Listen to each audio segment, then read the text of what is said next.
Oi, gente, bom dia. Sejam todos bem-vindos à TV Assembleia Legislativa. A gente começa o nosso programa mostrando as imagens de Goiânia, que hoje está um clima diferente. Tem muita fumaça, mas está um pouco nublado.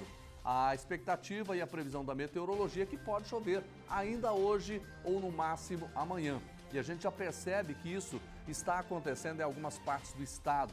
Você está vendo também a Avenida 85 aqui em Goiânia e já chove, por exemplo, choveu ontem à tarde em Pirinópolis, São João da Aliança, nós tivemos chuvas também no final da tarde de ontem, tomara que chegue em todo o estado, especialmente aqui em Goiânia, porque o calor está realmente de rachar, chegando aí a casa dos 40 graus centígrados, né? Muito calor em algumas cidades, como a cidade de Goiás, no último domingo chegou a 44,5 graus. Bom, nós estamos ao vivo aqui no canal 3.2, esse é o nosso Agora Goiás, programa que traz muitas informações para você a partir de agora.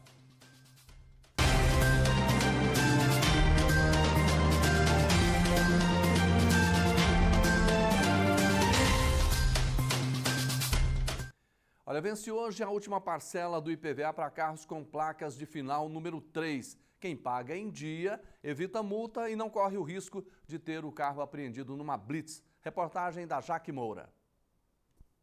Proprietários de veículos licenciados em Goiás com final de placa 3 a 0 que ainda não quitaram o IPVA 2024 têm poucos dias para concluir o pagamento do imposto e do licenciamento sem juros e sem multas. O calendário encerra no dia 16 de outubro, data limite para as placas com final 0. As datas são as mesmas para o motorista que prefere quitar à vista ou para aqueles que preferem parcelar o imposto em até 10 vezes. Para o final 3, o vencimento será nesta segunda-feira, dia 7. No dia seguinte, será a vez dos finais 4, dia 8, final 5, dia 9, final 6, dia 10, final 7, dia 11, final 8, dia 14 e final 9, dia 15. Se perder o prazo do IPVA e caso o veículo tenha algum benefício, o benefício é retirado. Se ele tiver o desconto de 50% do carro 1.0 ou se ele tiver desconto da nota fiscal goiana, passado o prazo, esses benefícios são retirados. Além disso, o IPVA passa a ser cobrado com a penalidade e o veículo fica irregular, sujeito a alguma sanção administrativa em alguma blitz. Tá, e tá vendo? Se você realmente tem placas com final 3, corre, pague o seu IPVA para evitar constrangimento, porque parado no blitz, seu carro vai ser apreendido, você vai ter realmente muitos problemas e a gente sabe que problema não é uma coisa boa hoje em dia, tá certo? Você está acompanhando com a gente aqui o nosso programa Agora Goiás, ao vivo, na TV Assembleia Legislativa. É o nosso canal 3.2. Todos os dias, a partir das 9, a gente sempre traz muitas informações importantes para você. É claro que na terça-feira também a gente tem a participação da Camila Caiado, que é a nutricionista da Assembleia Legislativa, sempre trazendo informações importantes, trazendo dicas para a nossa saúde. E quando tem futebol também, nós temos as notícias do esporte, as notícias do futebol, que é o caso de hoje. Porque ontem nós tivemos um jogo de futebol importante, né? O Goiás recebeu o Santos lá na Serrinha e eu quero saber o resultado, quero saber a avaliação dessa partida com ele, Hugo Duarte. Bom dia, Hugo. Tá tudo bem com você? Bom dia, Jardevá. Bom dia você que está na audiência. Olha, o Goiás recebeu o Santos e deu uma taca. Uma surra? Um couro daqueles bem dado, 3-1 para o Goiás. 3-1, rapaz. E o Rildo, que estava carente de fazer gol, fez 2 gols, o time do Goiás jogou muita bola. Olha... Surpreendeu você? Surpreendeu. Surpreendeu, assim, o time do Santos não é esse time, como eu disse ontem, não veio Pelé, não veio Mengalve, não veio Pepe, Coutinho, esse pessoal não vieram. Mas o Santos que veio, o Goiás jogou o suficiente para bater 3-1. Vamos olhar então os melhores momentos dessa partida. Kennedy já está preparando lá. Então o Rildo, como disse, começou a marcar gol num momento especial, hein? Essa vitória do Goiás recendeu uma chama lá. É claro que vai ter que bater o Vila, né? No clássico, se quiser sonhar com série A. Agora, o goleirão do Santos, ele teve muito azar. 2 gols com o Montinho artilheiro e essa falha que ele rebateu para frente, o Rildo fez o gol. O goleirão do Santos também, olha lá. Ele rebateu, tá vendo? Ele, Foi, não sei o que ele quis fazer aí. Aquela história que você fala, tem que falhar, né? Ele, Aqui, ele nós estamos teria, recebendo uma teria que aguinha. defender. Toma uma aguinha aí, porque o tempo está muito quente, né? Tô imaginando, a gente tá falando desse calor, imagina ali, né? Em campo. Mesmo sendo à noite, o calor tá infernal. Goiânia, né? 21 horas, conhecido como 9 da noite. Aí o gol Santos empatou, pênalti. Bem batido, hein? Aí 2-1, né? Exatamente. Aí o que aconteceu que o Goiás, na sua opinião, realmente deu a volta por cima? Porque não estava bem, né? Não é o Goiás que deu a volta por cima. A Série B, os clubes são tudo nivelados. Qualquer resultado que tiver não é surpresa. Não é surpresa. O Goiás bater de 3-1 o Santos, claro que eu imaginava um empate, eu até tinha dito isso. Mas dentro de campo, as equipes fazem aquilo que pode ser feito. E o Goiás foi muito feliz ontem. O Santos não teve bem, não tirando o mérito do Goiás, mas o time do Santos foi horroroso ontem. Foram 2 gols do Rildo e um do Wellington. Wellington. É isso? Isso. Eu estou até acessando aqui para a gente ver as contas, né, aqui para o Goiás. 41 pontos, né, ele foi agora. 41? 41 pontos e ele pode agora ter o clássico contra o Vila, né? Se ele bater o Vila, ele tem mais um jogo atrasado, aí o Goiás entra na briga contra o Amazonas, se ele vencer o Amazonas. Tá certo, vamos pegar aqui então. Classificação, então, você está aqui, o Goiás, mas o Goiás está longe, né? Não, G4. Ele está longe do G4, mas se ele ganhar do Vila e ganhar do Amazonas, que os 2 jogos são em casa, né? Aí o Goiás, ele tem chance, mesmo assim de 41. Se ele vencer esses 2 jogos que você está dizendo, ele vai para 47. 47 pontos. Que é o mesmo do América que está ali na beiradinha. Só que o América tem 47, mas ainda falta 2 jogos. Se ele for, ele vai para quanto? Ele vai para 53, se ele vencer os 2. Por isso, a situação não é muito boa, mesmo ganhando. Venceu o Santos que é o vice-líder, né, da competição com 53 pontos, né? Coladinho ali no Novo Horizontino, né? Coladinho. Um ponto. Essa coisa, o Santos, eu não tenho dúvida, mesmo com a derrota de 3-1, o Santos e o Novo Horizontino só não classifica para a Série A se eles não quiserem, porque não tem como, mesmo querendo é difícil. Então o Sport ontem bateu o Ceará, já deu um passo grande para a primeira divisão, e eu sempre falei aqui, tem uma vaga para 5 times disputar uma vaga que vai sobrar. Você sempre falou no Sport, né? Sport, mesmo ele fora do G4, você sempre falou, o Sport vai subir. O Sport vai subir, tem um time bom, tá vencendo, é 6-0, mas vence. Ontem bateu o Ceará em casa. O Sport, para mim, ainda Santos tem um jogamento, e Novo Horizontino, para mim, essas 3 equipes já nessa reta final, faltando praticamente 8 jogos para terminar, né? 9 para alguns. Para mim, essas 3 equipes estarão na Série A. E sobra uma vaga para o Vila, para o Mirassol, para o Ceará, para o Goiás, para o Curitiba, enfim, para essas equipes que estão brigando. Vamos lá, olha, domingo, 6h30, esse é o horário do jogo. Conhecido como 18h30. Muito bem, conhecido como 18h30. Lá na Serrinha. Lá na Serrinha. Aí nós vamos voltar naquele sempre que você colocou, ó, o Vila não vence fora de casa. O Vila não vence fora de casa. O Goiás, com essa vitória de 3-1 diante do Santos, com chance de conseguir aí o acesso, volta a chama acesa. Então vai ser um clássico digno de Campeonato Brasileiro. Digno, né? Você arrisca um palpite para esse jogo? Empate. Empate. Empate. O Vila não pode perder, o Goiás tem que ganhar, então, e é um clássico, e as equipes, para mim, nivelada, eu acredito no empate. Agora, vamos fazer uma avaliação do time do Vila aqui. O Vila, então, joga domingo fora de casa contra o Goiás. Depois, ele tem 2 jogos em casa. Curitiba. Ele enfrenta o Coritiba e o Amazonas. São jogos, não vou dizer considerados fáceis, mas são jogos que o Vila tem que vencer. E o Vila, ultimamente, não tem vencido. Empatou com o Botafogo de Ribeirão Preto em casa. Sim. Não venceu o Botafogo. E, para mim, o Curitiba está praticamente fora do acesso à Série A, mas é um jogo bastante difícil para o Vila. Dependendo do resultado do clássico, vamos ver a motivação para enfrentar o Curitiba. Você acha que esse clássico, então, ele pode encaminhar, eu não vou falar decidir, mas encaminhar muita coisa entre... Pode. Porque se o Goiás perder... Está fora. Está fora. Se o Vila ganhar, ele volta, né, de novo aí a sonhar. E se o Goiás ganhar também, ele tem esperança. Eu não acredito na subida do Goiás, mas se ele vencer, quem sabe, ele vencer 7 jogos aí, o Goiás estará na Série A também. Exatamente. Atlético, como é que tá? O Atlético joga contra o Cuiabá, para o seu próximo confronto, depois aí dessa parada para os jogos da seleção brasileira. mas vai morrer abraçadinho com o Cuiabá, né? Vão para a Série B, não fica na Série A, não. Você sabe que a discussão agora é saber se o Atlético vai terminar na lanterna, né? Pelo andar da carruagem vai, porque o Guarani tem 25 pontos da Série B. O Atlético hoje é o lanterna, se juntar, né, ou ajuntar, como queiram, as duas séries, o Atlético é o lanterna.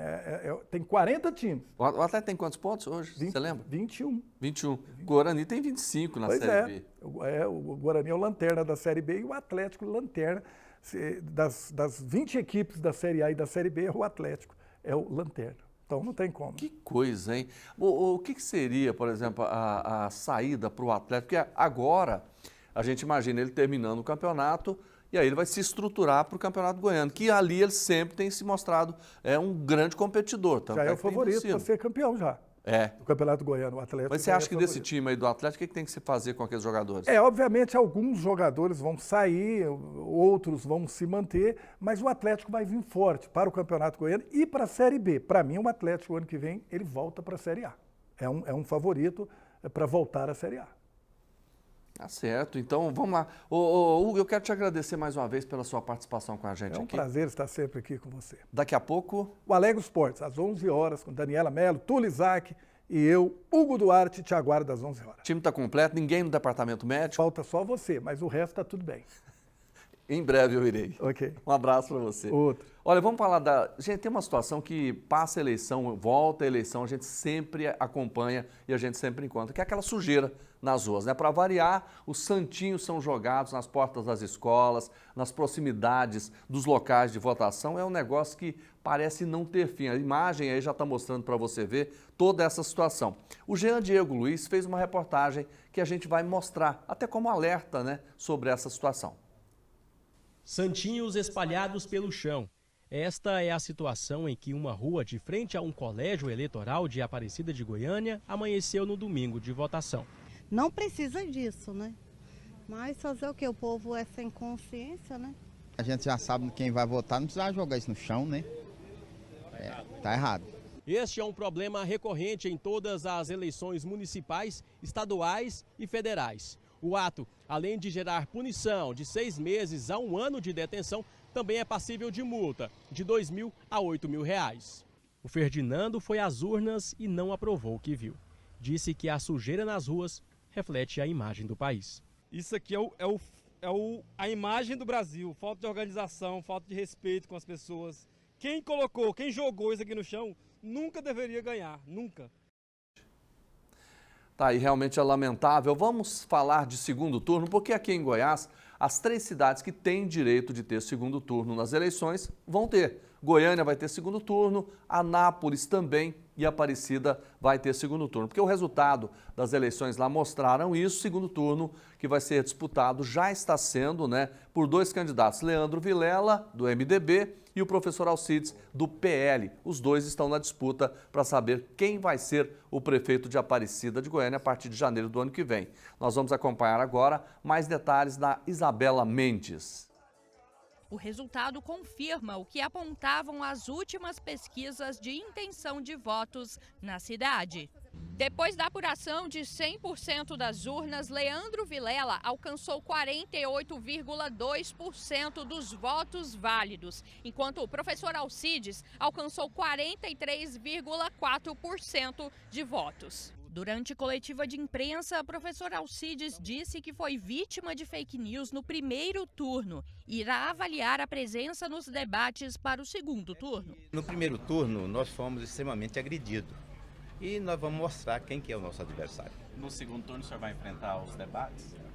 Vamos pensar isso ainda, momentaneamente não é hora de falar sobre isso. Já Leandro Vilela destacou o fato de não ter se desviado dos debates ao longo da campanha. Eu fui em todos os debates, em todas as entrevistas, em todas as sabatinas. E continuarei indo, sabe por quê? Eu não tenho nada a esconder. Minha vida é aberta, é transparente, de um passado de trabalho, de dedicação, inclusive por Aparecida. Governador Ronaldo Caiado, que apoia Leandro Vilela para a Prefeitura de Aparecida, falou da alegria com o resultado e a transparência na campanha. Você não pode imaginar a minha alegria. Olha, muito obrigado. Eu como Leandro Vilela, quero poder dizer aqui a todos vocês, Olha, gratidão. Essa maneira amiga que vocês nos receberam, nas caminhadas, nas carreatas, aquele abraço carinhoso.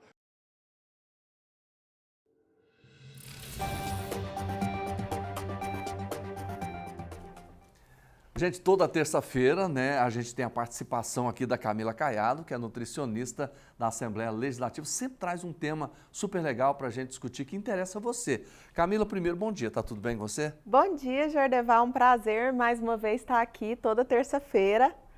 Hoje nós vamos falar de quê? Hoje nós vamos falar de refluxo. Refluxo? Isso. E esse sintoma, né, essa coisa que incomoda tanta gente, né? Refluxo e gastrite, né? Que andam ali alinhados e que muitas vezes atrapalham tanto o dia a dia e muitas vezes atrapalham aí a absorção de tantos nutrientes para muitas pessoas. Parece que está pegando fogo dentro da gente, né? Exatamente. E quando isso não é tratado, quando não é cuidado, tanto com a alimentação, às vezes precisa aí de um medicamento, de uma intervenção médica. Muitas vezes a pessoa pode piorar esses sintomas, podendo levar aí a acometimentos mais graves, virando uma úlcera, até o câncer. Isso pode começar desde criança, não tem aí uma idade que, às vezes é só o adulto, não, começa também na criança, né? Existem bebês, né, que sofrem de refluxo gastroesofágico. E quando a gente fala do ponto de vista da nutricionista, quais são os recados e as orientações que você repassa? Olha, os cuidados, né, para a gente tratar o refluxo gastroesofágico são muito comportamentais. Claro, sim, tem a ver com os alimentos que a gente come, mas tem muito a ver com o comportamento. Então, fracionar as refeições, tentar comer à mesa, tentar comer de forma mais lenta, tentar não comer com pressa. Sabe aquela coisa do dia a dia? Parece que hoje tudo a gente faz de forma mecânica, tudo de forma muito acelerada. E também o nosso estresse. A gente brinca hoje que a gente engole muito sapo, né? Então, essa coisa faz a gente produzir ainda mais os nossos sucos gástricos. As pessoas que são muito nervosas ou que muitas vezes guardam muito para si, elas tem o refluxo nervoso também? Exatamente, o refluxo nervoso, ele existe mesmo e ele faz com que a gente produza mais suco gástrico e isso acaba deixando o nosso ambiente do estômago mais ácido e mais preparado ali para receber alimentos e às vezes a gente fica muito tempo sem comer e esse ambiente muito ácido começa a corroer as nossas próprias mucosas do estômago. Então, um dos primeiros passos é não ficar com fome. Exatamente, não passar muito tempo sem comer, Jordeval. É o primeiro passo. Comer ali, a gente brinca, né, de 3 em 3 horas, mas não precisa ser ali com hora marcada. É só não passar períodos prolongados sem se alimentar. Comer de forma lenta, com atenção à comida, mastigar bem os alimentos, porque hoje a gente está sempre naquela correria, não mastiga bem os alimentos, então é muito importante. Tem gente que nem olha para a comida, né? Só fica no celular, né? Não olha para a comida, não sente cheiro, não presta atenção, então é muito importante a gente olhar, não usar roupas apertadas na região abdominal, porque tudo isso aperta o estômago, então favorece o refluxo gastroesofágico, não comer antes de dormir. Tomar cuidado com a quantidade de líquidos, aí essa parte é para o refluxo, né? Tomar cuidado com a quantidade de líquido que a gente ingere junto com a refeição, porque senão o refluxo vai ficar voltando àquela quantidade de comida junto, porque aumenta bastante o volume. Então, piora bastante os sintomas de refluxo. As bebidas gaseificadas não é mito. Então, se você tem gastrite, se você tem refluxo, é bom evitar as bebidas gaseificadas. Pode ser água com gás, que não faz mal para as pessoas que não têm refluxo e gastrite. Mas se você tem esses sintomas, você deve evitar tanto refrigerantes quanto bebidas gaseificadas. Até mesmo o suco, assim, é bom evitar? Depende da quantidade, né, Jordeval? Então, se você vai consumir grande volume de suco, você deve evitar ele junto com a sua refeição. Não consumir nada antes de deitar, procurar... Quanto tempo antes? Em torno de 2 horas. 2 horas. Agora, tem alguns alimentos que as pessoas consomem antes de dormir que são piores, não são? São piores. Quais? O leite, principalmente aqueles integrais, os produtos lácteos, eles dão conforto, né? As pessoas falam, tá com gastrite, tá com refluxo, tá com azia, toma um leite que melhora. Mas é aquele bom que, na verdade, vai aliviar um pouco na hora, mas que depois o seu organismo vai produzir mais suco gástrico para digerir esse leite e aí ele vai piorar depois o seu sintoma. Então ele é bom num primeiro momento, mas depois ele pode piorar. Então sempre que for consumir um lácteo, procurar consumir com menos gordura, então os produtos mais desnatados, e sempre procurar consumir com outros produtos, junto com carboidrato, junto com outras frutas menos ácidas, para procurar amenizar esse efeito do leite, né, dos produtos lácteos. Então, procurar também consumir menos coisas ácidas, apimentadas. O magnésio, produtos que contêm magnésio são bons para gastrite, para refluxo. Alguns chás são calmantes, camomila. Nos meus pacientes, eu costumo colocar muito chá de espinheira santa para eles no café da manhã. E costumo ter bons resultados. Ela é cicatrizante, também? É um chá cicatrizante. Chás calmantes e cicatrizantes costumam ter bons efeitos para gastrite. Camila, se a gente tivesse que fazer uma lista, eu sou seu paciente, eu vou chegar lá, Camila, eu quero uma lista daquilo que eu não posso consumir. Não é que eu não posso, é bom evitar. Eu tenho refluxo, por exemplo. Qual seria essa lista? Olha, de primeira eu colocaria os produtos ácidos. Então, a gente corta num primeiro momento, né, até tentar cicatrizar essas feridas estomacais, as pimentas, as frituras, os produtos muito gordurosos. Então, nada de fritura, nada de carnes gordurosas, nada de embutidos, nada de comer... O embutido, você fala, vamos pegar um presunto, seria isso, mais ou menos? Essas coisas assim, um palmito? Seria aquela linguicinha defumada, aqueles embutidos que tem muita gordura. Sim. Aquele bacon, salaminho. O salaminho, exatamente, esses embutidos. Isso não é bom? Esses não são bons, porque eles têm muita gordura. E essa gordura ali, ela vai exigir uma produção muito grande de suco gástrico, e aí esse suco gástrico vai prejudicar bastante essa mucosa que já está bastante sofrida já com gastrite. Então, nada de frituras, nada de frutas e frutas ácidas. Quais são as frutas que você não indicaria? Por exemplo, laranja, limão? Laranja, limão. Uva também entra ou não? Uva, dependendo de com o que você vai comer, ela não chega a ser tão ácida, tão agressiva. Aí você tem que ver o tipo de uva, né? Tem uva verde que está bem mais azedinha, tem uva que está mais docinha. Então, a pera é uma boa fruta para ser comida. Tem assim, a gente tem que olhar como está a fruta naquele momento, sabe, Jordevar?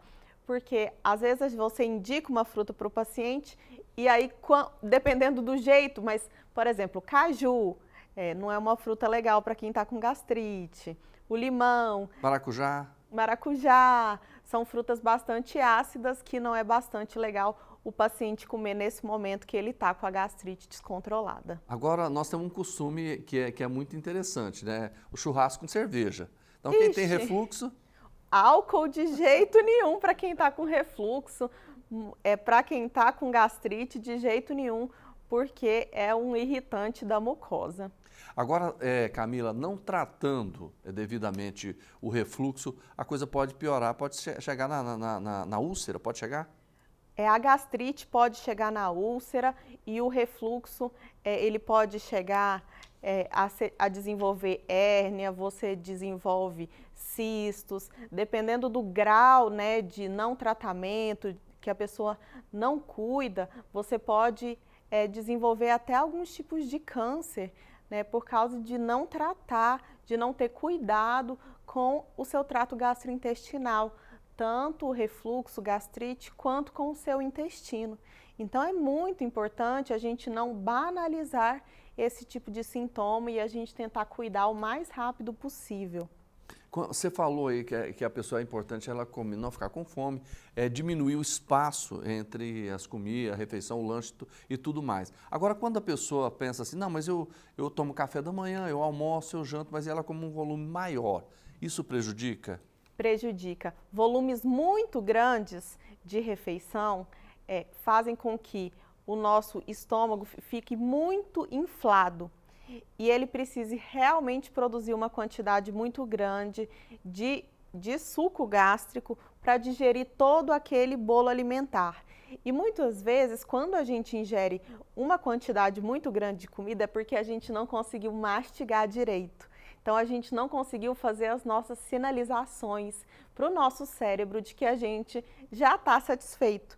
Quando a gente consegue comer grande quantidade, geralmente é porque a gente não comeu numa velocidade adequada, é porque a gente não mastigou de forma adequada. Quando a gente come a quantidade certa, geralmente é porque a gente mastigou direitinho, observou a comida, comeu com tranquilidade. Então, só o fato da gente comer grande volume significa que a gente não está comendo muito direito, Jorlevan. Então, quer dizer que se mastigar bem, come menos. Geralmente a gente come menos.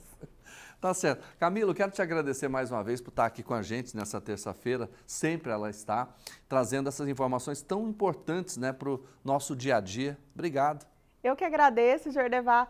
Muito obrigada a você aí de casa também. Qualquer coisa, a gente aceita sugestões também para as próximas terças-feiras. Tá certo. Obrigado. Eu vou dar sugestão também. Eu aceito, Jorlevan. Tá bom. Um abraço para você, muito obrigado. Vamos falar de Senador Canedo? Gente, Senador Canedo é uma cidade que nos últimos anos vem se tornando um destaque na região metropolitana aqui da capital. Mas como é que surgiu esse município? A gente vai contar para você de onde veio esse nome. A Ravena Carvalho fez uma reportagem especial no nosso quadro Belezas de Goiás.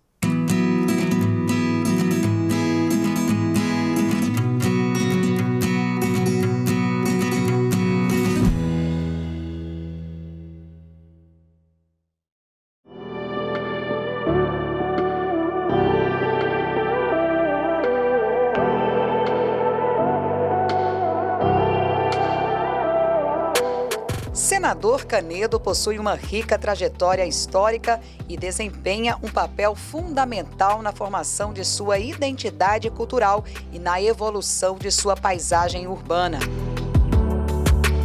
A origem e o desenvolvimento da cidade remontam a um contexto marcado por transformações políticas, econômicas e sociais que moldaram não só a geografia urbana, mas também rural da região. O lugar que hoje é Senador Canedo era composto até o início do século XX por grandes fazendas que pertenciam ao senhor Antônio Amaral da Silva Canedo, que inclusive deu nome à cidade. Ele foi o primeiro senador eleito do estado de Goiás. Nesta região aqui existiam 2 pontos que serviam de pousos para a boiada. E aí começou então o povoado. Era terra demais. A terra de Senador Canedo pegava lá de Bela Vista, vinha até aqui em Campinas. Essa região aí quase toda pertencia a ele. Bom, quando a estrada de ferro saiu de Bulhões e parou lá em Senador Canedo, que lá chamava Alvorada naquela época, depois São Sebastião, que eram as terras de Senador Canedo. Aí, por intermédio de um grande mestre, Zoroastro Arteaga, foi um grande historiador, ele sugeriu o nome de Senador Canedo para aquela localidade. Na década de 80, veio o crescimento populacional, com a chegada do transporte coletivo e o projeto do então governador Henrique Santilo, o Goiás Hortigranjeiro. Foi o período do surgimento de novas escolas, mais habitações e, consequentemente, comércios. Aí, com o tempo, veio a igreja, fez a igreja matriz, e aí começou a desenvolver toda essa área. Era uma antiga fazenda do próprio senador Canedo, que é o senador Antônio Amaro Canedo, e a esposa dele, Guilhermina, que dá o nome ao nosso paço hoje, né? Então ela começou todo esse povoado em volta da estação ferroviária Senador Canedo. Inicialmente, a base da economia era a agricultura e pecuária, refletindo a tradição rural da região. No entanto, a proximidade com Goiânia propiciou o desenvolvimento de atividades industriais, comerciais e de serviços. Tem 25 anos que eu moro aqui. Quando eu vim pra cá, não tinha água encanada, não tinha asfalto. Era simplesinho. E depois disso aqui também, o Canedo também aumentou demais a conta. Está bem grande o Senador Canedo. Gostei daqui e comprei uma chacrinha pequenininha. Estou aqui até hoje. Eu não pretendo mudar daqui não. Você que não conhece o Senador Canedo, venha conhecer, para você ver o quanto a nossa cidade tem a oferecer para você. A cidade que cresce economicamente, bem localizada no estado de Goiás. Com seus mais de 155 mil habitantes, Senador Canedo está entre as maiores cidades do estado de Goiás. É sede do maior polo petroquímico da região centro-oeste. No setor de serviços, o município se destaca por seu crescimento acelerado e a migração de pessoas em busca de oportunidades de emprego, que tem crescido no mesmo ritmo, gerando melhorias na infraestrutura, educação e saúde. Para o deputado Júlio Pina, a localização beneficia tanto o desenvolvimento. Goiás está no centro do país e Senador Canedo está no coração de Goiás. Então essa localidade fez toda a diferença. Neste mês, Senador Canedo completou 35 anos de emancipação e comemorou com várias atrações, incluindo shows de cantores famosos. Nossa jovem Senador Canedo completou 35 anos, foi emancipada em 6 de junho de 1988 e foi, entre 2010 e 2022, segundo o IBGE, a cidade que mais cresceu em todo o Brasil, dentre os municípios com mais de 100 mil habitantes. Ao lado da capital, excelente qualidade de vida, custo de vida baixo, excelente arrecadação, é uma cidade onde você pode ter a comodidade de uma cidade do interior, próximo a tudo que a capital pode nos oferecer. A cidade também conta com atrativos turísticos. Um deles é a estátua do Cristo Redentor, com mais de 20 metros de altura.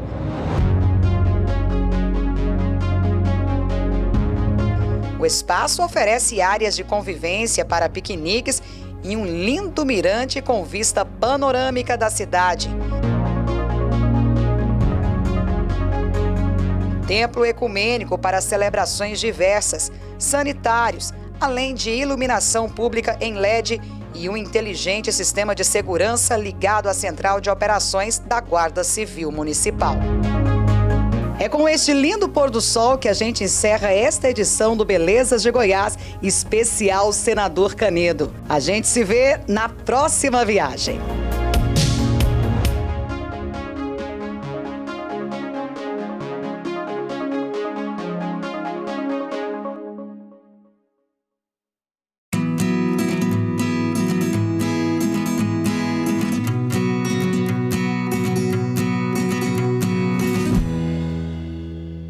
Gente, esse quadro é maravilhoso, né? Mostra as belezas de Goiás na direção do Pepeu Vargas, de toda a nossa equipe aqui da TV Assembleia, que vai para o município e mostra o que tem de melhor lá naquela região. Por isso a gente sempre abre um espaço aqui no nosso programa para mostrar as belezas de Goiás. Mas agora, gente, o assunto é eleição. Não tem como. A gente vai falar dessas eleições de 2024 que foram consideradas as mais tranquilas da história. Que notícia boa essa que a gente traz. A avaliação, inclusive, é do próprio presidente do Tribunal Regional Eleitoral, pois apenas 120 urnas eletrônicas foram substituídas e o número de ocorrências policiais também foi bastante reduzido. A reportagem é do Jean Diego Luiz.